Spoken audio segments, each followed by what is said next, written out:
Here are the credit cards that I'll be carrying with me for the rest of 2024 before my 524 status falls back under 524 and I reevaluate my lineup and start applying for new credit cards. But first, here's the wallet that carries all of my cards. This is the Exeter Parliament wallet with the Apple AirTag attachment on the back. It holds up to 5 cards in this cartridge-like slot, a bunch of cards on the back where the AirTag is, 1 to 2 cards per slot on the left, and in my opinion, 2 to 3 cards in this extendable band. All the while not looking and feeling too bulky in my pockets. If you like the design of the wallet I do have an affiliate link with Exeter in the descriptions down below. But enough about the wallet, let's talk about the first credit card I'll be carrying, and that's the Capital One Venture X. This credit card is a no-brainer within my arsenal. It's definitely one of my favorite credit cards to pull out just because of how versatile the card can actually be. On the surface, it's a $395 annual fee premium travel credit card that has 2 credits, those being the 10,000 annual Capital One miles credit that's viewed as a $100 credit when valued at 1 cent per point ratio, and the $300 travel credit. These 2 credits alone help essentially make the card a free card. Plus, it earns 10x back on hotels and car rentals, 5x on flights, and 2x on everything else. The reason why I love the card so much is not so much for its earnings multipliers, although the 2x on everything makes it an extremely effective catch-all credit card,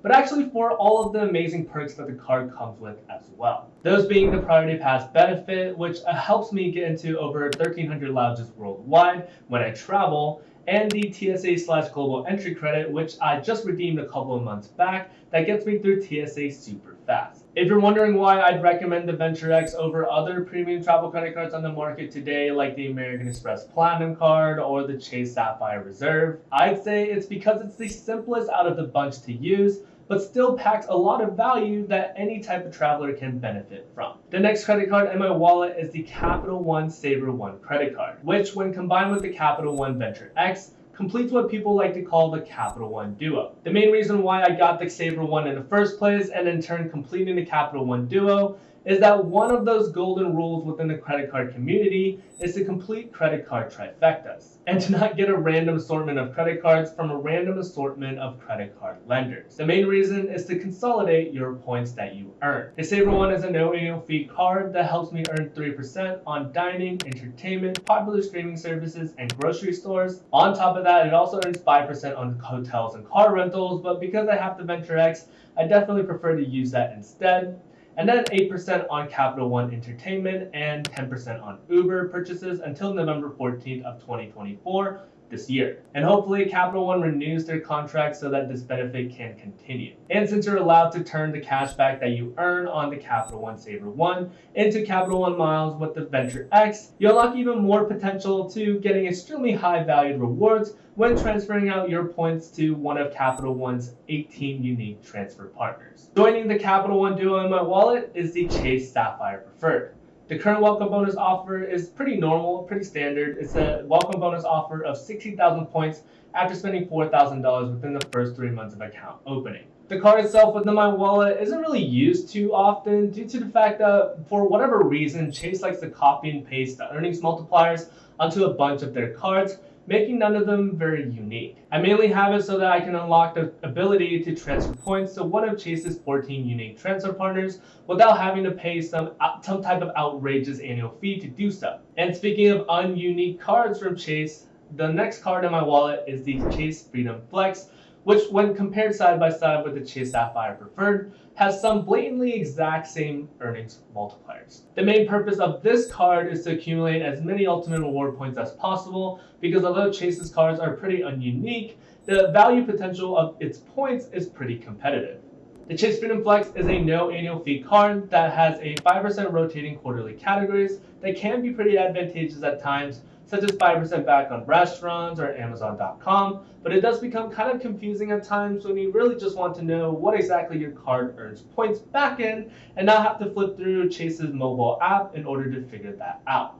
In addition to that, the card also earns 5% back on travel via Chase's travel portal, 3% on dining, drugstore purchases, and then 1% on everything else. And to wrap up my Chase credit cards is what I like to call my modified Chase trifecta, and that's a Chase Inc. Business Unlimited credit card. Modified because the typical Chase trifecta consists of a Sapphire credit card, meaning either the Chase Sapphire Preferred or the Chase Sapphire Reserve, and the Chase Freedom Flex and the Chase Freedom Unlimited. In my case, I've swapped out the Freedom Unlimited with this business version due to the fact that I wanted to save a slot within my 524 status, and luckily most business credit cards don't count towards it. The Chasing Business Unlimited is a no annual fee business credit card that helps earn an unlimited 1.5% back on all purchases, and that's pretty much all it does. I mainly try to use it to accumulate some extra points when my other credit cards earn nothing more than 1% back. Alright, so now that we've talked about both the Capital One Duo and my modified Chase Trifecta, there's only really other two credit cards that I carry around me at all times. And those are actually under the Wells Fargo umbrella, being the Wells Fargo Autograph Card and the Bilt MasterCard. The Wells Fargo Autograph Card is a no annual fee card that helps you earn 3x back on 6 unique categories. Those categories being restaurants, travel, gas and EV charging, transit, popular streaming services, and phone plans. And while not particularly useful to me, as I have a bunch of other cards that I've talked about already that have competitive and or higher earnings multipliers, the Wells Fargo Autograph Card is what I like to call the ultimate one credit card setup, as it earns a bunch of points in a wide variety of categories that any typical person will spend money in on a typical day. But in my case, since I'd much rather prefer Capital One Miles or Ultimate Reward Points, I only really pull out the Autograph Card when I get gas. But it's still a really useful card, and with the unveiling of Wells Fargo's travel credit card, the Autograph Journey, only time will tell how competitive Wells Fargo gets within the credit card game. And finally, the last card I'd like to talk about from my wallet, and that's the Bilt MasterCard, or what people like to call the rent card. The Bilt card is a no annual fee card that helps you earn 1x back on rent. It does also earn 2x back on travel and 3x on dining, but we're solely focusing on the rent aspect of the card. The Bilt MasterCard is the only credit card at the moment that helps you earn points back on rent while not paying a transaction fee for paying with the credit card. The way that they do it is by creating a unique routing and account number that can be attached to your bank account so that it simplifies paying rent. Creating an automatic system that helps you earn points in rent, which can then be used to save you money. In addition to that, Bilt does have special curated days called Rent Day, which happens on the first of each month, where they promote special events such as trivia games to potentially earn free rent for that month, and additional events that can be hit or miss depending on that month. Recently, they've all been misses to me. I'm going to be honest here and say that while Bilt has had enticing events in the past, such as the possibility to earn transfer bonuses between 75% to 150% to specific transfer partners, I haven't seen these types of events for a while now.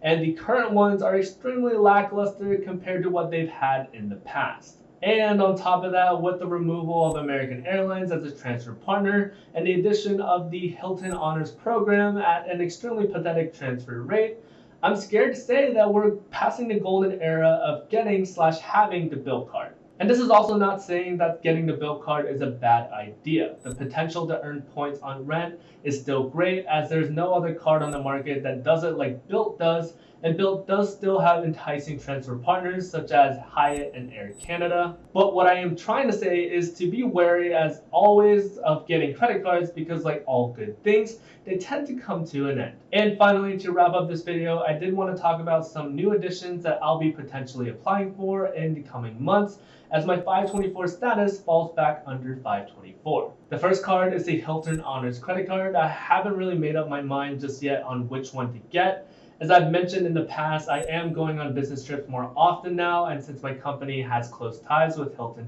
Hotel Properties, I'm definitely going to have to get one.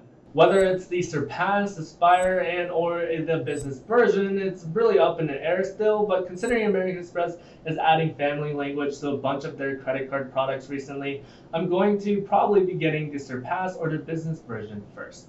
The second and third credit cards that will probably be new additions to my wallet are going to be the American Express Gold card first, due to family language ties around the American Express Platinum card, and then finally the American Express Platinum card. These are more so for the luxuries that they provide while traveling. As I mentioned before, I will be traveling at least once per quarter, and due to the long travel hours, having benefits that are suitable on the road, such as lounge access, car rental statuses, and statement credits, will be extremely beneficial to me.